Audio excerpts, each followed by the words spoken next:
Ah, the water. A timeless and classical element of Minecraft, which everyone almost universally despises. Well, for Delta, one of the intended shrines is a water shrine, the Shrine to Deltas, of course, so I kind of need to come up with a way to make a watery environment a reasonable place for gameplay to take place. The obvious problems being that first you can suffocate in it, and that it also makes you very slow, and makes it very hard to see. And what I have managed to find out in my testing is that speed effects don't work down here, and jump effects don't work either, so your stats in the water are always the same. Except for two crucial things, which is the vision and the ability to breathe. So the ability to breathe is the first one you're going to worry about, because if a player suffocates, then we can reduce every single adventure or dungeon or whatever underwater into a time trial. So I have a few routes about it. The first is perhaps the most simplistic, which is, I've got this little circuit here, which is checking to see if there are any water bottles inside of the player's inventory. And if there are, as I say, if this completes properly, then they get the water breathing effect for 5 seconds.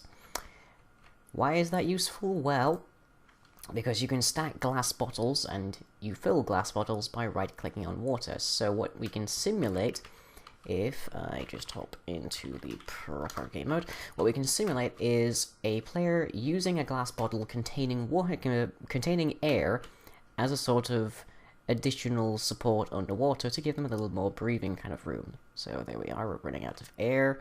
So if I right-click, I get a water bottle, it goes away, and my timer freezes. You also get a little bit of vision clearing up from the water breathing, which then turns off when that stops, which is kind of handy as an indicator. The problem being that I don't know if it's my version that I'm running on here, or if this is something that's only been done in the snapshots, but it seems that the water breathing's effect of resetting your breathing meter doesn't work. If it does, then it's fantastic, because that means this would work perfectly for that kind of purpose, but for the moment it just kind of pauses it. Now the next thing that we can do is we can use the classical respiration effect, which here I have on a helmet that I've custom added to have a minus 50% speed attribute, and I've given it respiration 10, which means when you're holding it and when you're wearing it, you're kind of slow, because this is meant to be like a sort of classical Victorian or steampunk kind of diving helmet.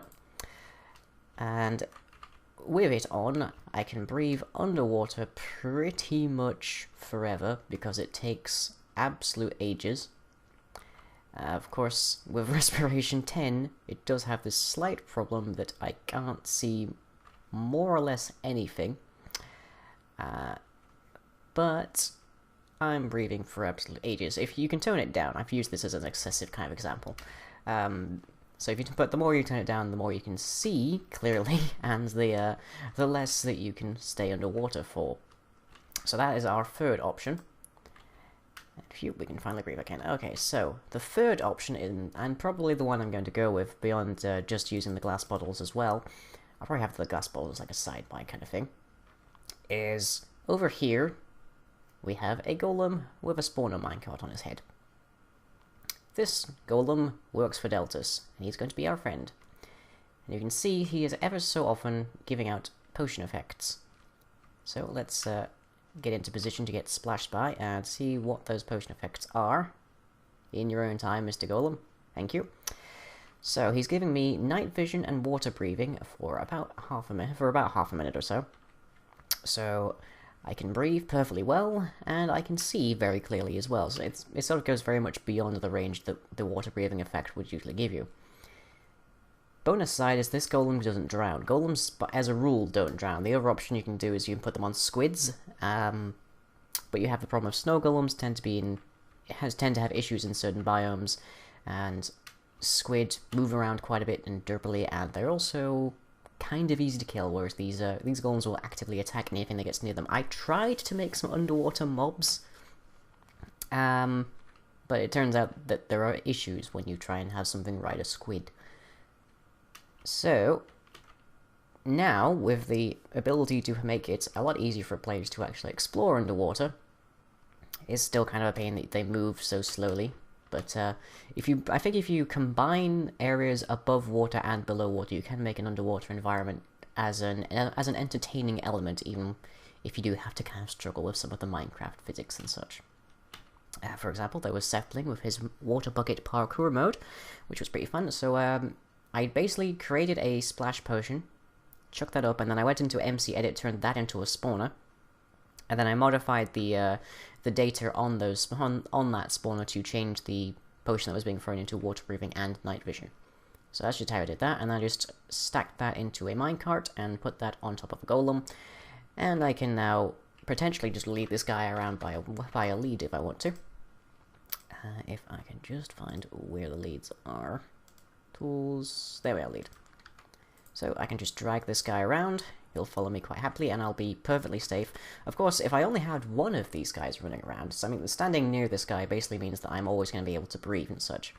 But if I turn down the frequency at which the spawner on top of him goes, to say, roughly the length of the potion effect, then I can induce a sort of dependency or a risk in leaving him alone, and if there's then only one of them, and maybe even only the one lead, then multiple players are going to have troubles, which makes things a bit more paced, I suppose, but it's an option. There is also a slight problem that as all of these, in order to actually like give it a reasonable option, is well, for one thing, I can turn up and down the number of potions that spawn each time, but there's also the slight problem that this guy is altitude bound, as you can see here, so I'm moving over here, and he's against that wall, and yeah, he can't get past it. And that's to do with how iron golems treat being underwater, basically. But that is a quick treatise on making underwater useful, or at least possible. I'll probably do another video later on sort of the things that you can get up to when you mix underwater and above water kind of sections in an underwater area. And I hope you've enjoyed this quick little video on Delta. If you enjoyed this video, be sure to leave a like and or a favourite, follow me on Twitter, and subscribe to be notified of future updates. You can also check out the website where most other content is uploaded. That's all for now, catch you later.